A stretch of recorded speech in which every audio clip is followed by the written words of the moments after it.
ஒரு காலம் வார்த்தைகள் ஆயுதங்களாக இல்லாமல் வாழ்க்கையின் வழிகாட்டிகளாக இருந்த காலம். அந்த காலத்தில் ஒரு மனிதன் பிறந்தான். அவன் மன்னன் அல்ல, அவன் வீரன் அல்ல. ஆனால் அவன் சொற்கள் மன்னர்களையும் காலத்தையும் வென்றவை. அவன் பெயர் திருவள்ளுவர். அவன் பிறந்த இடமெது, அவன் வாழ்ந்த காலமெது யாருக்கும் தெளிவில்லை. ஆனால் ஒன்று மட்டும் உறுதி, அவன் சொன்னது மனிதனுக்காக.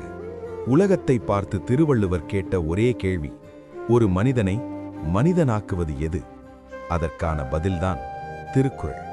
அறம், அது மதமல்ல, அது பண்பு. பொருள், அது பேராசை அல்ல, அது பொறுப்பு. இன்பம், அது ஆசையல்ல, அது அன்பு. மன்னர்கள் அவன் முன் தலை வணங்கினார்கள், பண்டிதர்கள் அவன் சொற்களில் திளைத்தார்கள். ஆனால் திருவள்ளுவர் யாருக்கும் மேலானவன் அல்ல, அவன் எல்லோருக்கும் உரியவன்.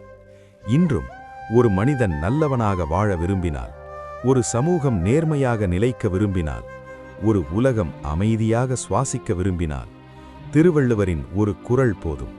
அவன் உடல் மறைந்தது, ஆனால் அவன் சொற்கள் மறையவில்லை.